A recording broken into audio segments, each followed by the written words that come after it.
Probably the best way to describe a cephalopod is alien. Intelligent, fluid, and all around cool, they are remarkable on many counts. Cephalopod means head-footed, describing how they all have a crown of muscular arms surrounding their mouth. Those arms allow cephalopods to manipulate food and move through their environment.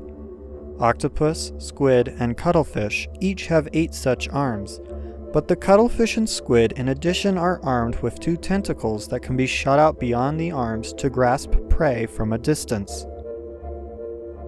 This species is the flamboyant cuttlefish, a creature like no other. It walks along the seafloor on its arms like some kind of kaiju, but is in fact one of the smallest cuttlefish in the world. When hunting, it carefully aims its tentacles, then it retracts them rapidly after snagging a prey item like this shrimp.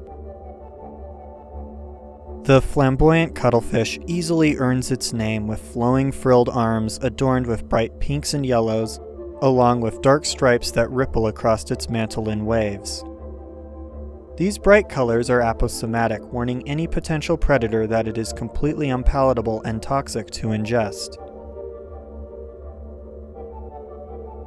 Cuttlefish can change the color of their skin nearly instantaneously with the use of chromatophores, which are special pigment-containing cells used by many animals including other invertebrates and ectothermic vertebrates like reptiles, amphibians, and fish. In contrast, both mammals and birds primarily use different cells called melanocytes for coloration. While chromatophores do color most animals, coleoid cephalopods, octopus, squid, and cuttlefish have taken chromatophore coloration to the extreme. They have layers of chromatophores they can control. Close to the surface of the skin are the normal chromatophores, with first a layer of yellow pigmented chromatophores that overlay red chromatophores, which are above a layer of brown chromatophores. Below these 3 basic color-containing cells are more special pigmented cells. Below the brown chromatophores are the iridophores. These are iridescent structural colors made of crystalline layers of nucleic acid that scatter light, giving off blues, greens, or, in other words, the iridescent look of these Caribbean reef squid.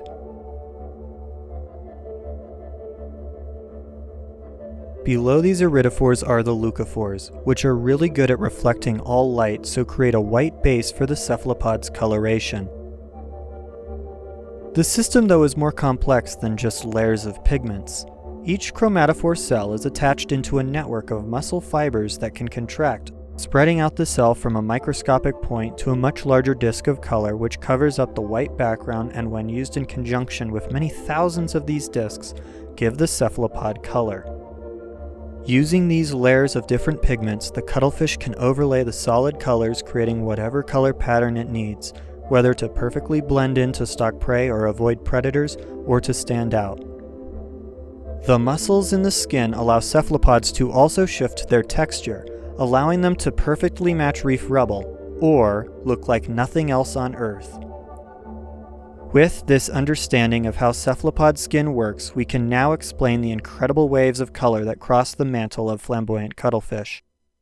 The brown chromatophores expand and then shrink in a sequence, like the wave during a sporting event. You just have to love cephalopods. They are just so different from other animals, being a group of mollusks most closely related to snails, but are fast, intelligent, and ferocious visual predators. Their mouth that is surrounded by arms is a razor-sharp beak. This is the beak of the Humboldt squid, one of the most famous large cephalopods, and it is so large it could easily take a big chunk of flesh out of my arm. Not something one usually associates with a mollusk, like the tiny Zion snail, native to the unique hanging gardens in the Zion Canyon Narrows, and the subject of one of my favorite videos I have produced. I highly recommend it. On this channel, I strive to create quality miniature documentaries and educational videos on biology and conservation, and hope to inspire outdoor exploration and conservation action. Thank you for checking this video out, and until next time, bye.